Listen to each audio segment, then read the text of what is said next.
ముఖ్యంగా ఈరోజు press meet పెట్టడం ఏమనగా, నిన్నటి దినం మా గౌరవ చైర్పర్సన్ భీమునిపల్లి లక్ష్మీదేవి గారు ఒక ప్రెస్ మీట్ పెట్టి ప్రొద్దుటూరు మున్సిపల్ కమిషనరు అవినీతిపరుడు, ఈయనకు అనుభవం లేదు అని నిన్నటి దినం ప్రెస్ మీట్ పెట్టింది. దానికి సమాధానంగా మేడం చైర్మన్ గారు, మున్సిపల్ కమిషనర్గా ఉన్న ఇప్పుడు సారు 5 మున్సిపల్ కార్పొరేషన్లలో పనిచేసినాడు, అపార అనుభవం ఉంది. గతంలో చేసిన ప్రొద్దుటూరు గతంలో వైసీపీ పాలనలో చేసిన మున్సిపల్ కమిషనర్లు రాధా, రమణయ్య గారు, వాళ్ళు ఎవరు మేడం? వాళ్ళు ఎక్కడన్నా కమిషనర్గా పనిచేసినారా? నిశాని వాళ్ళు, నిశాన్ అంటే తెలుసు కదా, చేతి గుర్తు గాళ్ళు. అంటే మీరు ఏది చెప్తే ఆడ సంతకం పెడతారు వాళ్ళు. ఇప్పుడున్న కమిషనర్ గారు అనుభవం ఉంది, గతంలో 5 మున్సిపాలిటీలలో పని చేసినాడు కాబట్టి మీరిచ్చే ప్రతి ఒక్క ప్రియాంబులు, ప్రతి ఒక్క సబ్జెక్టు చదివి ఆచితూచి పని చేస్తున్నాడు కాబట్టి, మీ పప్పులు ఉడకడంలే కాబట్టి, మీ అవినీతి సామ్రాజ్యం జరగడం లేదు కాబట్టి ఇతను అవినీతిపరుడు, అనుభవం లేదు అని వేసినారు. ఇది చాలా తప్పు మేడం. మీరు ఒకసారి ఆలోచన చేసుకోండి. గతంలో కమిషనర్లకు ఉండే అనుభవం ఏంది, ఇతనికి ఉండేది ఏందని. వాళ్ళు ఆడ పెట్టాడు సంతకం పెడతా అన్నారు. ఈసారి అట్ట పెట్టడంలే, ఏదైనా ఆచితూచి ప్రతి ఒక్క ఫైలు చూసి పెడుతున్నాడు. Okay madam. ఇంకా పోతే ప్రొద్దుటూరు మున్సిపాలిటీకి చాలా ఎగ్జిబిషన్ ఒకటి, కూరగాయల మార్కెట్ చాలా నష్టం జరిగిందని చెప్పినారు కదా. ఏ విధంగా నష్టం జరిగింది మేడం? కూరగాయల మార్కెట్ టెండర్ ఎవరు పిలిచినారు మేడం? ప్రొద్దుటూరు మున్సిపాలిటీ పిలిచింది. 1,60,80,00,000 టెండర్ పాడినారు కదా. మీ వాళ్ళు పాల్గొన్నారు కదా, వేలంపాటే కదా పెట్టింది. మరి ఎందుకు దాన్ని కోర్టుకు పోయి రద్దు చేసినారు మేడం? కోర్టుకు పోయినారు. ఎందుకు పోయినారు? మీరు అనుకునేటోళ్ళకు రాలే కాబట్టి కోర్టుకు పోయినారు. 1,60,00,000 అంటే గతంలో కన్నా ఎక్కువ కాదా? ఆ రోజు జనవరి 30న జరిగిన బడ్జెట్ సమావేశంలో మీరు బడ్జెట్ను ఆమోదించినారు. మళ్ళా సాధారణ సమావేశాన్ని జరపకుండా మీ నాయకుని మెప్పు కోసము సభ నుంచి నువ్వే ఊరికి చెప్పుకోకుండా అర్ధరాంతరంగా వెళ్ళిపోయినావు. అప్పుడు మేము మెజార్టీ సభ్యులతో సభ మేము జరిపి మేము ఆమోదించినాం.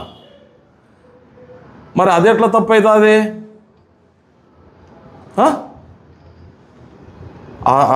అది ఆమోదించడం చట్ట వ్యతిరేకము అని మీరు మున్సిపాలిటీ రెవెన్యూకు వాస్తవంగా మీరు లాంచ్ చేసినారు.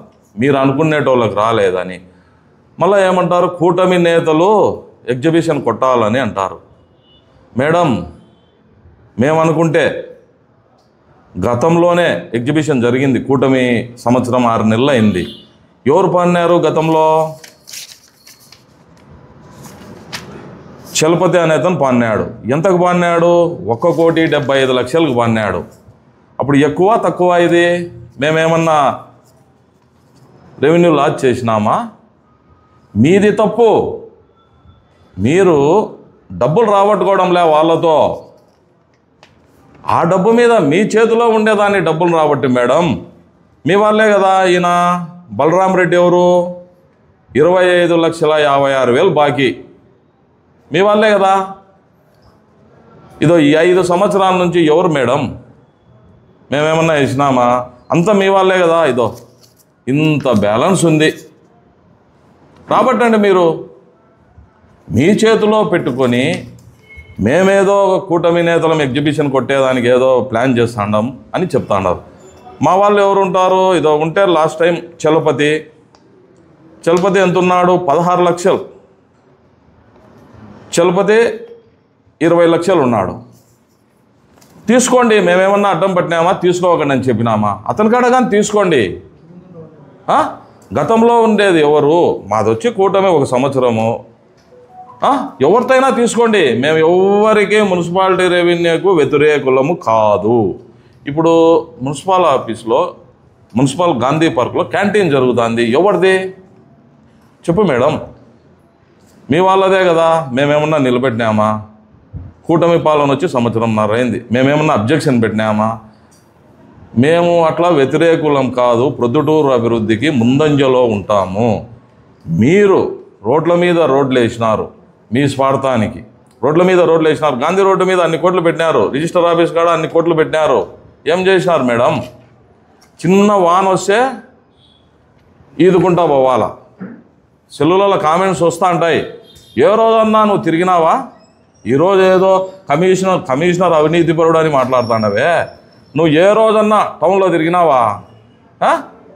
సబ్జెక్టులు ఎక్కువ ఉన్నప్పుడు నిన్ను కింద కూర్చోబెడతారు, పైన ఎవరినో చైర్మన్ సీట్లో కూర్చోబెడతారు, జరిపిస్తున్నారు. నువ్వు ఏ రోజన్నా మాట్లాడినావా సబ్జెక్టుల మీద? చెప్పు మేడం.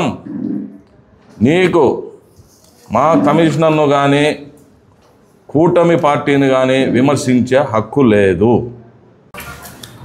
కూటమి ప్రభుత్వం వచ్చిన తర్వాత ప్రొద్దుటూరులో అభివృద్ధి జరుగుతుంది. మంచి యాక్టివ్ పొజిషన్లో ప్రతి ఒక్క నాయకుడు, కార్యకర్తలు పనిచేస్తున్నారు. ఇది చూసి హర్షించలేని ప్రస్తుత చైర్మన్ కానీ, వైస్ చైర్మన్ కానీ టీడీపీ మీద, కూటమి ప్రభుత్వం మీద లేనిపోని అభాండాలు వేయడము, వచ్చిన కమిషనరు టీడీపీ వాళ్ళకు తొత్తు అని విమర్శించడము మంచి పద్ధతి కాదు. మీరు ఏదైనా సహాయం అభివృద్ధి చేయాలనుకుంటే అందరి సహకారంతో కలిసిమెలిసి చేయాలి. కానీ మీరు ఆ అధికారి ఇటాటోడు, అతను ఇటాటోడు అని అభివృద్ధి నిరోధకులుగా మారకూడదని నేను కోరుతున్నాను.